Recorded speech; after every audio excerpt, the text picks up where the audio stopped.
Hey, beautiful souls, welcome back or welcome in for another episode of Spirit Speakeasy. In this week's episode, we are going to go over 7 grounding truths for chaotic times, how to stay spiritually aligned when the world feels upside down. If you have been feeling off lately, perhaps more drained, maybe you feel more reactive, like your emotions are right on top. Perhaps you feel scattered, like you can't keep track of why you're in this room or what you just were doing, even numb in some cases. I just want you to know that you're not alone. There is so much happening around us.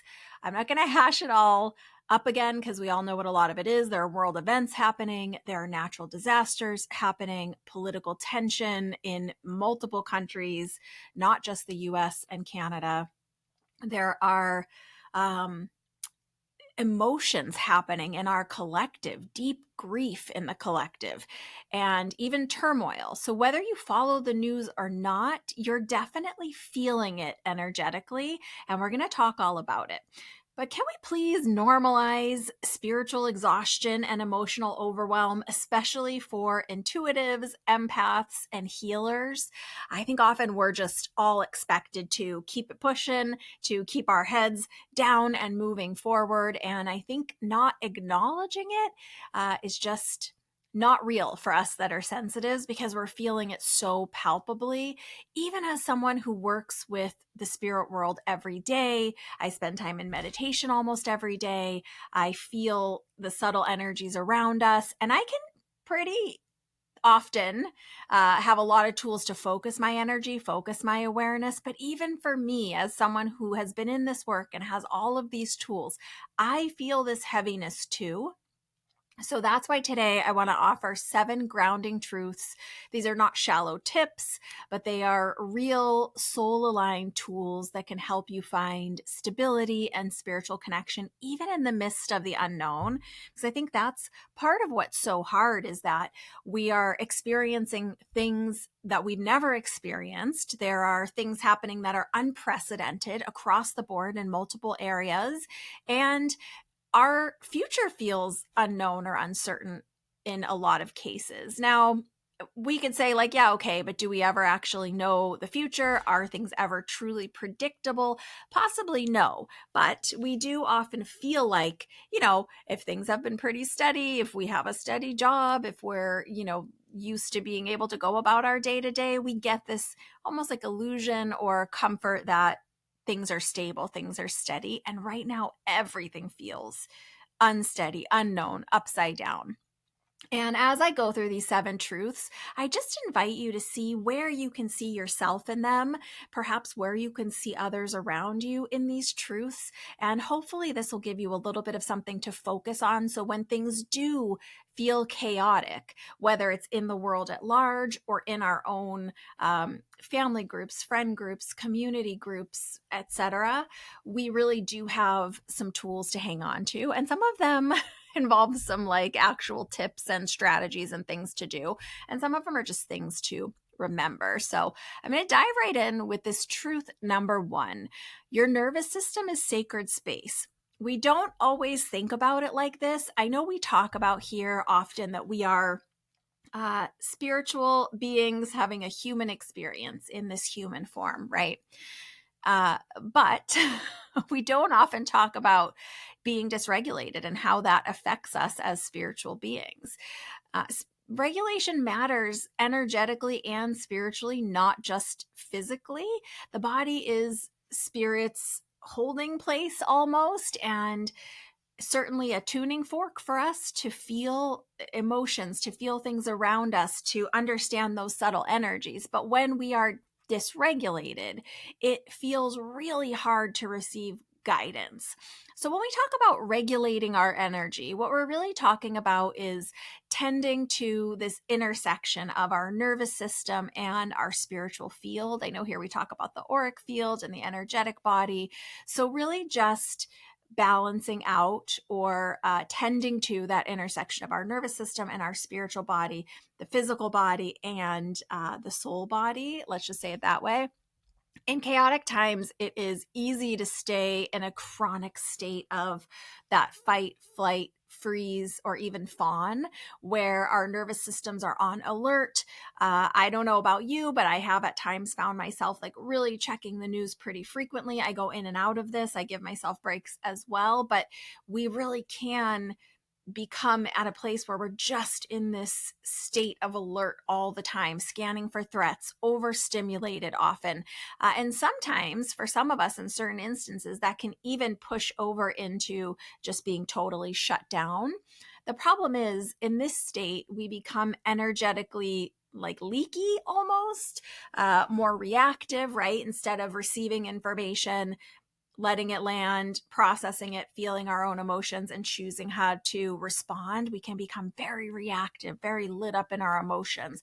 You might even be noticing more kind of bickering everywhere you go, whether online or in person. We often feel disconnected from our intuition, from guidance, from that which we know to be true within us. And we also become more vulnerable to absorbing other people's emotions or feeling them unconsciously, is maybe the way I should say it. We're consciously feeling something, but we're unconscious that we are taking other people's emotions into our auric field. When I was doing a lot of healing work with clients, I started explaining it to clients as like other people's dirty socks getting stuck on your auric field, because we do pick up all of this energy and emotions and other people's quote unquote stuff as we go through the world. So what does regulated energy feel like? It feels like, these are not going to be exactly right words for everybody, but hopefully you can see how they make sense in your space.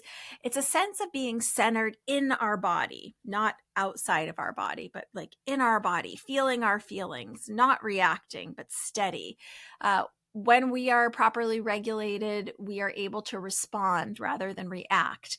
We are emotionally available, but not overwhelmed, right? We're spiritually connected and intuitively clear, or at least intuitively aware, like we're feeling our intuitions, even if we're not always taking the guidance. I'm going to give you 3 practices to regulate your energy spiritually and physically. The first of these practices is anchor in your body first.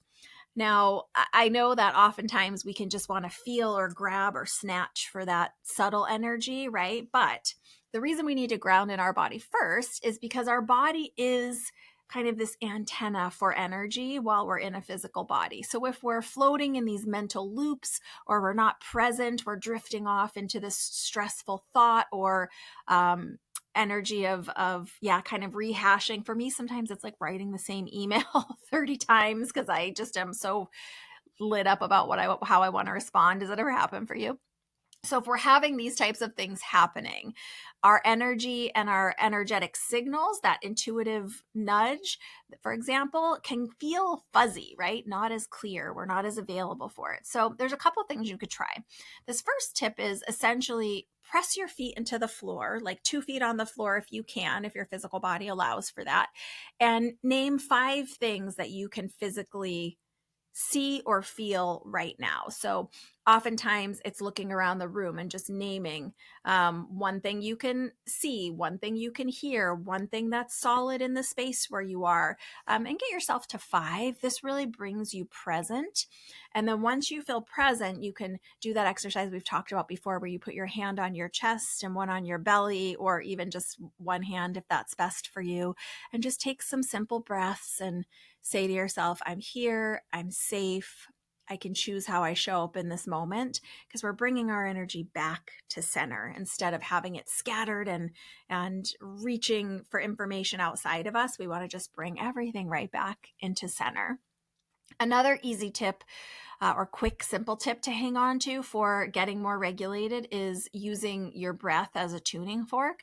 Breath is one of the fastest tools to reset our frequency. Think of it as almost like clearing static from your energy field. With each exhale, you can release what's not serving you, what doesn't belong to you.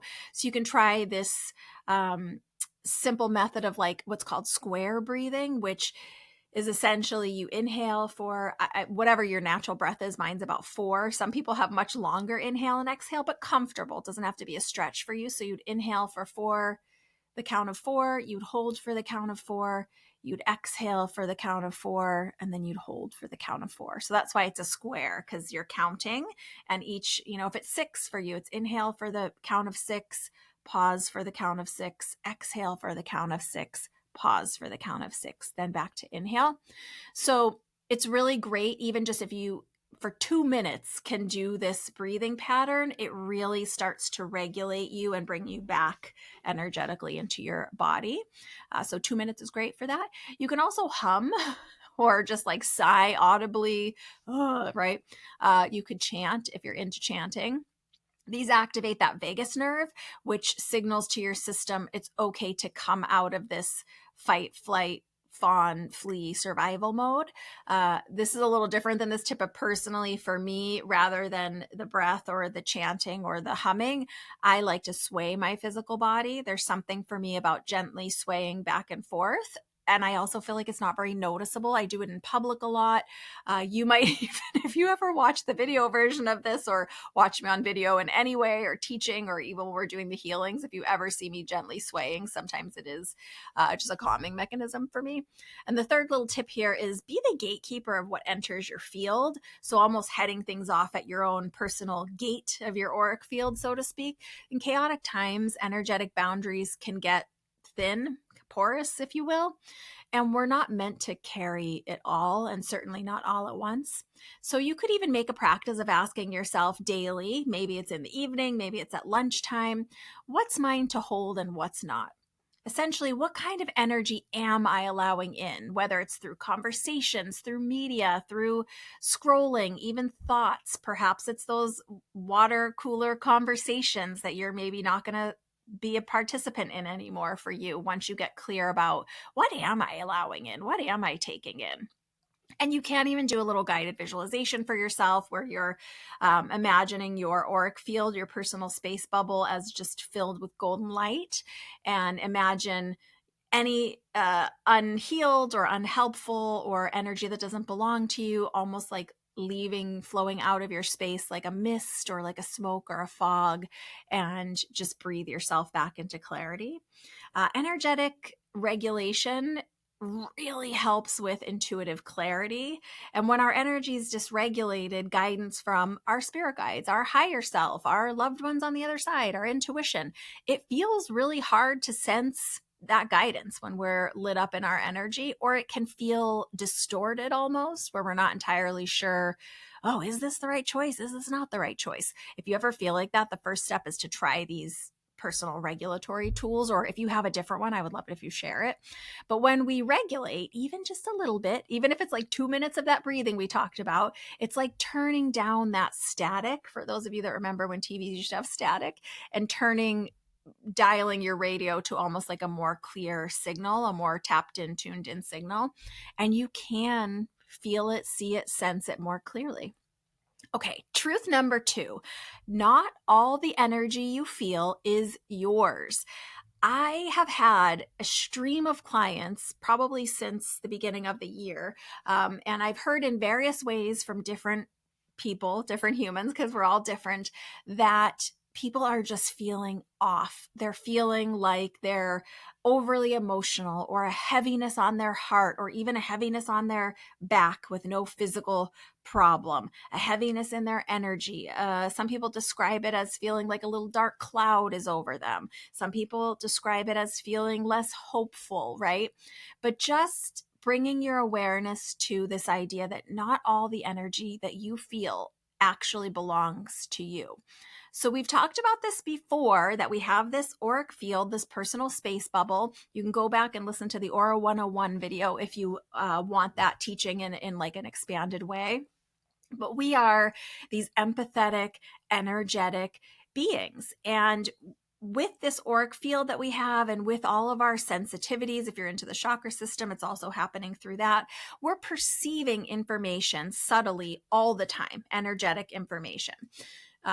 We do hear and see things, with our physical senses, obviously, but there's other information we're always taking in. So if you were, for example, to be in a conversation with someone, let's just say at your work, and the person's just telling you about their weekend, your physical body, your energetic body, your auric field is also sensing the emotions about what they're talking about. And they might not say, oh, I had a really good time, but through their expression, you're feeling, oh, okay, this was a positive experience for them. Or, oh, okay, I know that they said this was a party, but something must have happened because they feel really stressed out as they're telling this. So we are constantly discerning other people's information. It's part of being a natural healer, an empath, an intuitive.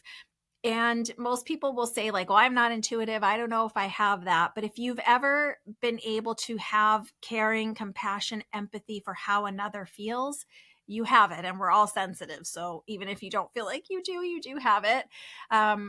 When we are carrying around other people's emotions and energies like that aren't ours, first of all, it's typically not helpful.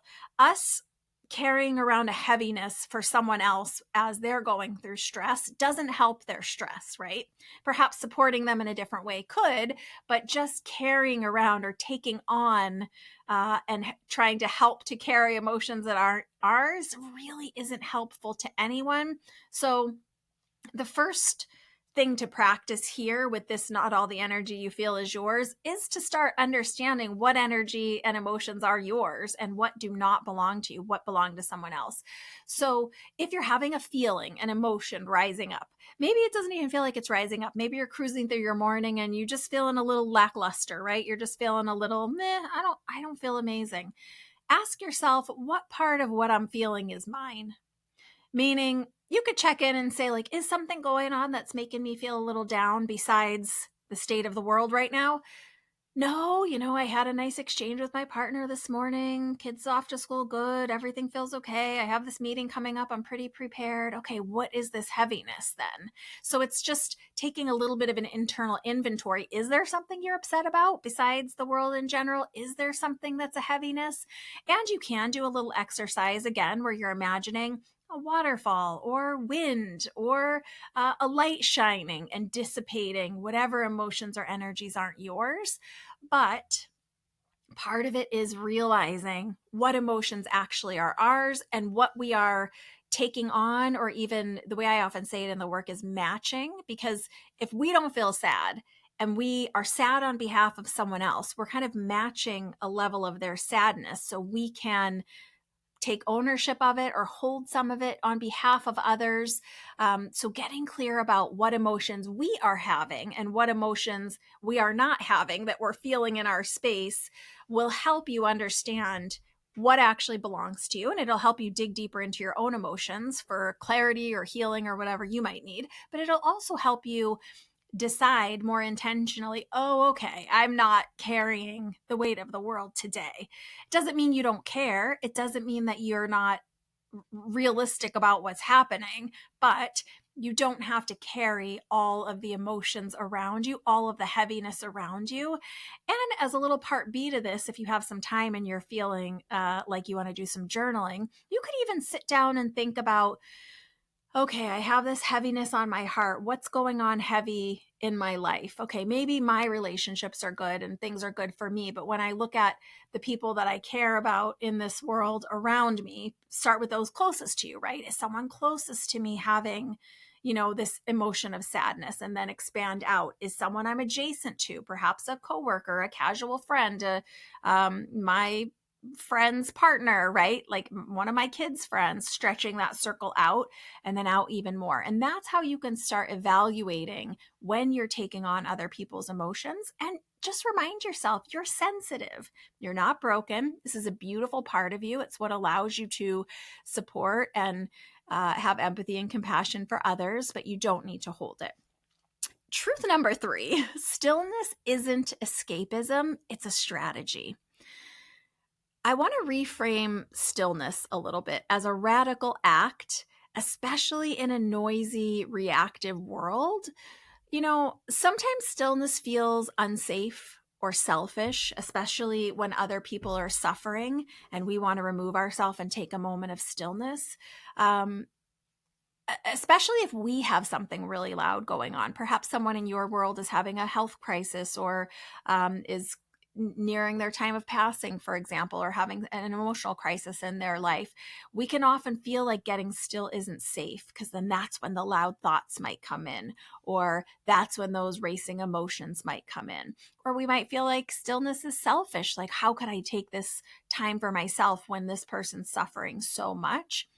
But the actual truth is, stillness is where our intuition speaks to us. It's where our higher self communicates, our guides, our own soul. So really, it's where clarity can return to us. So I might just see if you can reframe this idea of stillness as a radical act of strategy for yourself, rather than something scary or bad or that you don't have time for. And we are so conditioned in this day and age that we like something on all the time: TV on, radio on, podcast on, right? Music on, something on all the time, white noise on. But can you just try even 3 minutes of silence? You can do it like breath listening, like listening literally to your inhale and exhale from inside of your body. If that helps, that can help to realign your energetic field. But remember, spirit, whether it's your loved ones on the other side, whether it's the God of your heart, whether it's your higher self, whether it's your own soul, whatever way you want to identify these different ways of guidance and inspiration that we receive. I'm just going to say spirit. Spirit is speaking to us in the quiet, in the stillness. Spirit doesn't shout, it whispers. And so does our intuition, our guidance, our own soul. So please understand here that I'm not saying silence yourself, because I don't think that that's healthy either. But I am encouraging taking a few minutes of silence, especially when things feel chaotic, just to regroup, to reset, like your own energy, your own emotions. Maybe that's a time when you can do a little bit of regulating, a little bit of just taking some breaths. A really simple way to duck away for 3 minutes of quiet is to go to the restroom. Just say, like, I need to use a restroom, or I need to wash my hands. That was always a little sneaky tool that I used, was just like, oh, I'm just going to go wash my hands. And then you can just take 3 minutes. Very few people bother you if you're washing your hands or using the restroom or even taking a shower. So how can you get these little moments of silence for yourself? And silence doesn't have to mean total inaction. I just was working with someone earlier today, and they said, you know what? Sometimes I find a lot of peace. They had a really traumatic loss in their life. And they said, I find a lot of peace by just taking a tennis ball and throwing it with my dog for 10 minutes in the morning. And just that silence really, I try not to think about anything, and it gives me a lot of peace. So it doesn't have to mean that you're escaping. It doesn't have to mean that you're avoiding reality.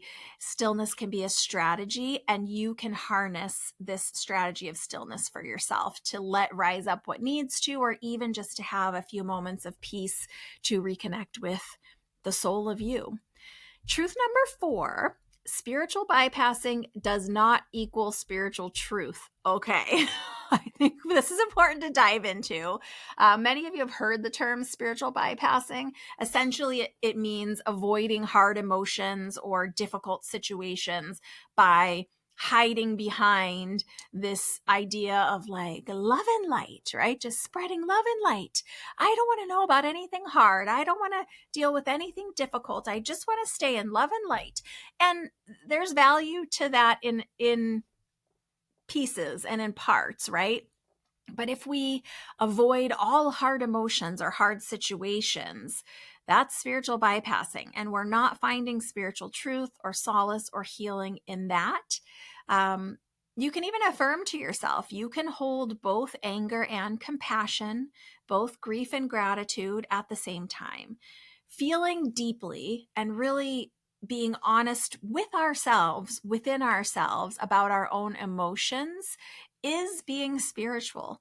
It means you're present. It means you're processing. It means you're doing what is often the hardest work of being a human being, having a spiritual experience, processing these emotions that we have. And believe me, with how crazy the world is right now, it can feel like we just want to bypass and just love and light all over the place and not, put on those blinders and not see any of the hard things. But spiritual growth's not about floating above the storm, so to speak. It's about learning to root deeper while that rain pounds.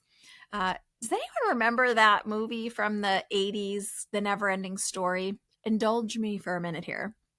I'm going to give you quick context for anyone that doesn't know that movie. If you don't know that movie, please, on whatever streaming service it lives on now, go find it. It's an amazing movie. I feel like the themes hold up. Anyway, there is this warrior young man. His name's Atreyu. He's on this quest, and his role is essentially to find a cure for the Empress and save this world known as Fantasia. And Fantasia is being consumed by something called the nothing, which is really a metaphor for despair, hopelessness, loss of dreams. I feel like it's really super applicable to the world that we're experiencing right now. And Atreyu's journey brings him to something called the swamps of sadness. This is a place where anyone who gives in to the depth of sadness that they're feeling will be essentially swallowed by this swamp. And there's this one key moment, which everyone I know cried at this part, and so did I. Essentially, as Atreyu tries to make his way through this swamp, his beloved horse, Artax, begins to sink. So even though Atreyu is pleading and encouraging and begging and feeling all of this desperation, his horse, Artax, is taken over by the sadness, the emotion of this sad swamp, and starts to sink into the swamp. It's one of the most heartbreaking scenes in like all of children's cinema, because there's no magical rescue, and Artax ultimately does give up hope and disappears into this swamp of sadness. So what we can take away from this in this context of leaning into spiritual truths or just truths to help us in chaotic times is that hope doesn't always feel bright or cheerful. It's often quiet and hard won, especially in dark times. So don't feel like if you have to work hard to find things to feel hopeful about, don't feel like you're alone or like that's wrong. It's the way it is. You may lose companions along this journey. You may lose parts of your old self on this path, but none of our story's over. And especially looking at world events at large, I know it could feel kind of grim right now, but the story is not over. So if you can hang on to that, that might be helpful. And the other thing to realize with this movie that I'm talking about and the way that story lines out and the way our life is help, insight, unexpected support. It really does often show up after our most painful threshold, like after we move through the most painful part. So if that's how you're feeling, if you're feeling a little bit despairing, a little bit like hope is not clearly able to be seen right now, like you've had a lot of loss on your path, and like you're not feeling as supported, just remember to find hope. It doesn't have to be bright and cheerful. It could be a glimmer. Like in that movie, there's one little grain of sand that starts to illuminate and is beautiful. And hope can start out as that one little grain of sand that we can hang on to.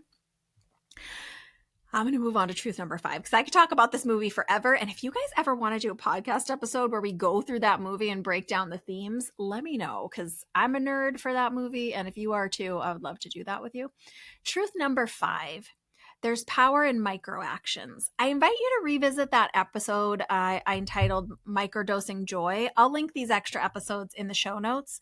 But it is possible to take micro actions in overwhelming times. When things are overwhelming and seem so much bigger than us and so much weightier, it can be easy to feel powerless, right? But in spiritual presence, like in the presence of our own soul, in the presence of our higher power, in that clarity of calm and groundedness, our light as a soul can ripple out. So even though we feel powerless, our energy matters. It means something. I shared this in a recent episode. One of the many, many, many things the spirit world has taught me is that they receive our love. They receive our prayers, our healing energy, our positive thoughts, whatever other words you like in there. All of that is felt by the unseen world and can move the energy. So I'm just going to give you some quick little suggestions for micro actions, particularly on those days when you're feeling helpless. You could send a little bubble of healing energy. And if you're not trained as a healer, it doesn't matter. You just create a bubble energetically with healing intentions. And you could send that to, for example, a conflict zone, an area where they're having active conflict or war right now. You could also send it to individual service members, right? Or a branch of the service who is currently seeing action in a war zone or a conflict zone. You could write a letter of support, even if you don't ever send it.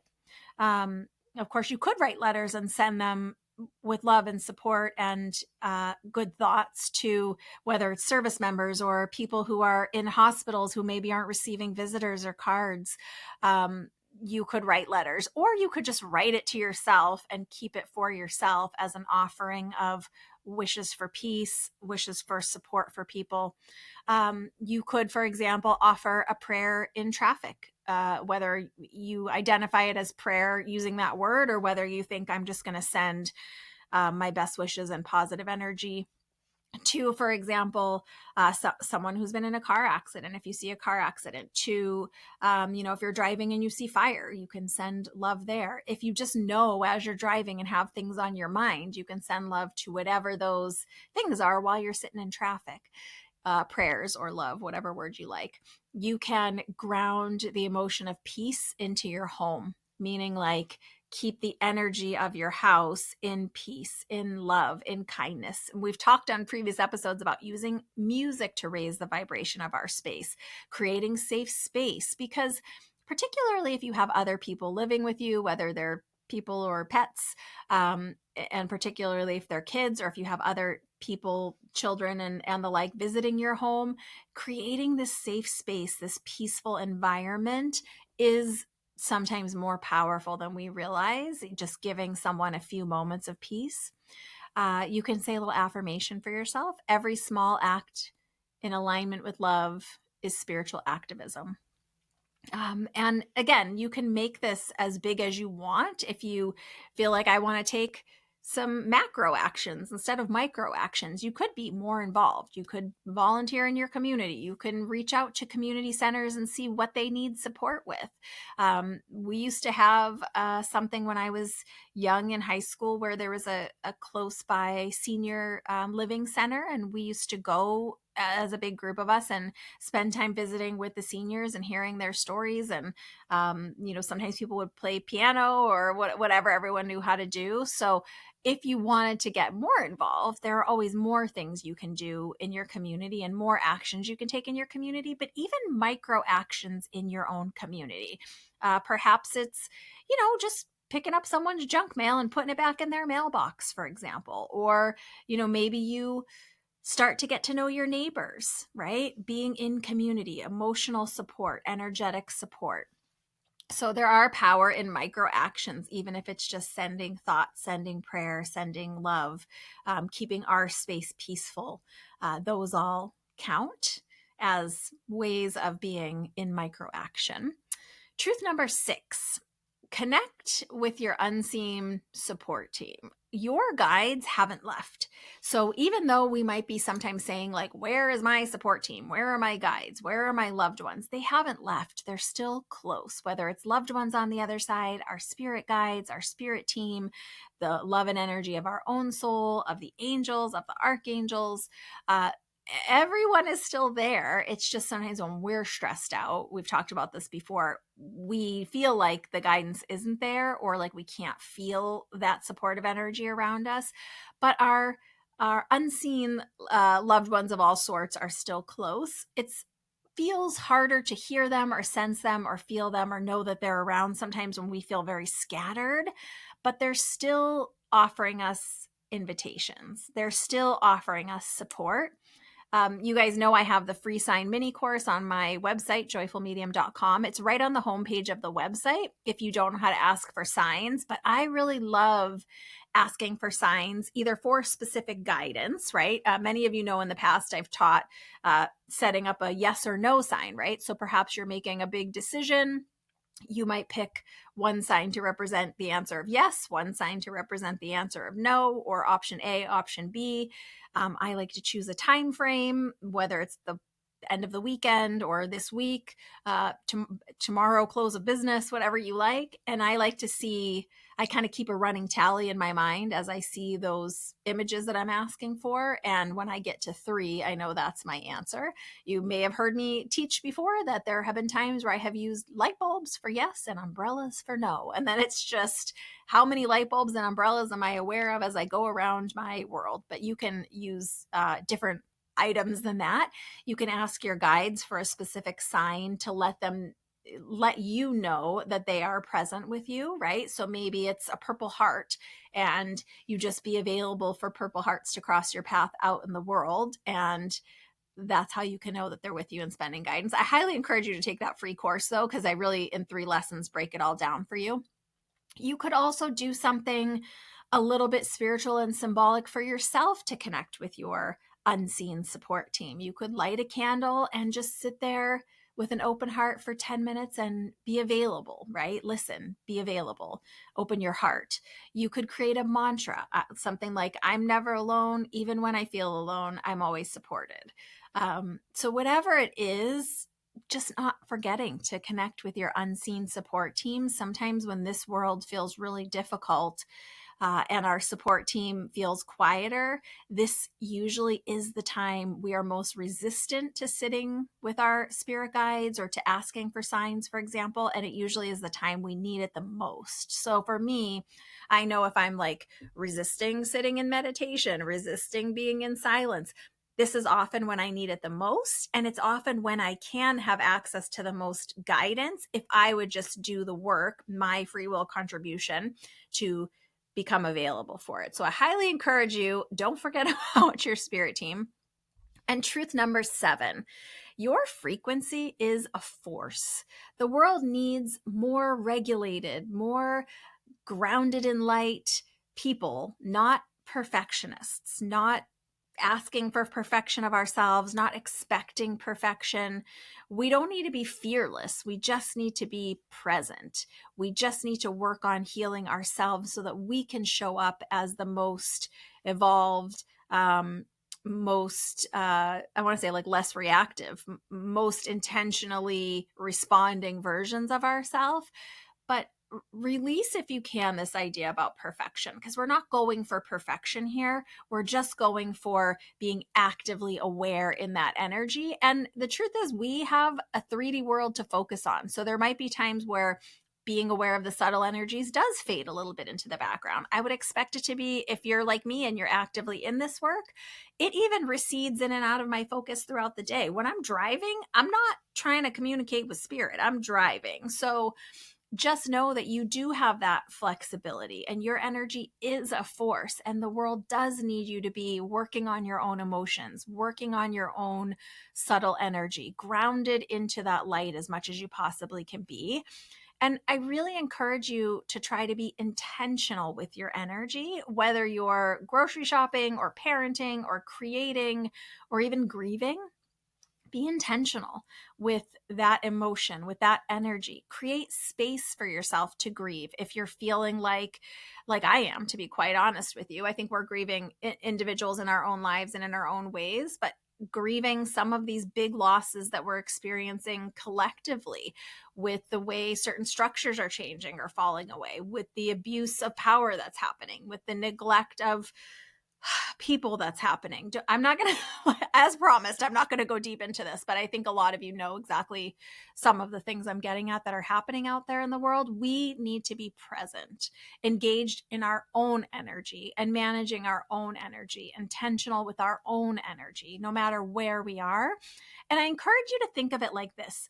Your frequency is your offering. So Again, we're not saying we have to be perfect. Perhaps there's a day where you're just having a bad day, and maybe you're not going to sit at the dinner table with your whole family and be reactive. Maybe you're going to say, you guys get started. I'm just going to go wash my hands for 5 minutes and get a little clarity, or whatever words work for you in your family system. And I'm going to be back in 5 minutes. I'll see you guys then.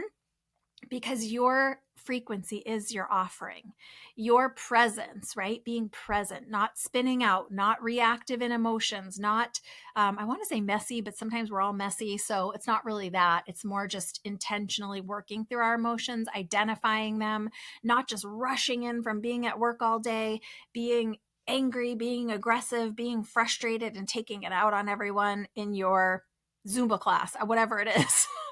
But being intentional, the frequency that you bring, how you show up in any given space is part of your offering. And perhaps sometimes it's your whole offering. So maybe you're feeling a lot, maybe you're feeling overwhelmed. Just know what you can offer is how you show up, is your frequency. Even if that means being a little more quiet some days than others, that's okay. Just start where you are. Okay, so I really want to encourage you that you don't have to do all 7 of these truths perfectly. You don't even have to do all 7 if not all 7 resonate with you.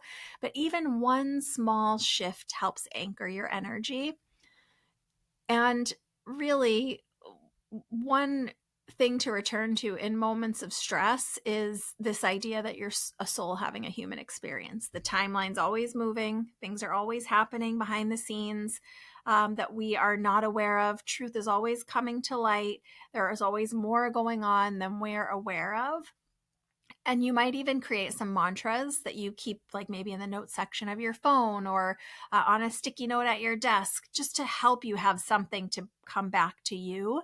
And maybe it's something like, may I return to stillness so I can return to truth. Maybe it is what we talked about in the last point. My frequency is my offering. Just something small to remind you, to bring you back. And it doesn't even have to be words. I know people that keep something called a touchstone, which is like a pocket stone or a little stone on their desk, or a little statue or symbol or sticker, whatever works for you. It doesn't have to be noticeable to anybody else. This is just private for you, managing your own energy as a highly sensitive person. And I also invite you to share this episode with someone who may be feeling overwhelmed or spiritually lost, or who might just be feeling a lot of everyone else's emotions and not certain how to manage it or what to do with it. I also have a lot of free meditations and episodes in the past that can offer additional support or additional ways to temporarily take a break, right? I think that's how many of us use podcasts or movies or whatever else we like. It's okay to take those breaks. I really want you to keep holding your light, keep trusting your heart. I want to make it very clear to you that you matter, and your alignment is medicine for you and for the world. And I'm so proud of you for continuing to show up, even when it's hard, even when you feel a little messy about it. It's okay. You're a valuable light in this world, and I'm grateful to have you as a part of my community and to have you here spending these moments with me. We're going to get through this together, and I just wanted to touch into this because it's been such a theme in lots of my readings and so heavy on my heart personally, that I hope that sharing these 7 truths, things to remember, things to hold on to, and some tips of some ways to move through this energy hopefully is helpful for you. Let me know. And I'm always here right alongside you, having this human experience when it's beautiful and when it's messy and when it's everything in between. So thanks for being here with me today, and thanks for shining your light with all the people in your sphere that you shine it with. Big hugs, lots of love. Bye for now from inside Spirit Speakeasy.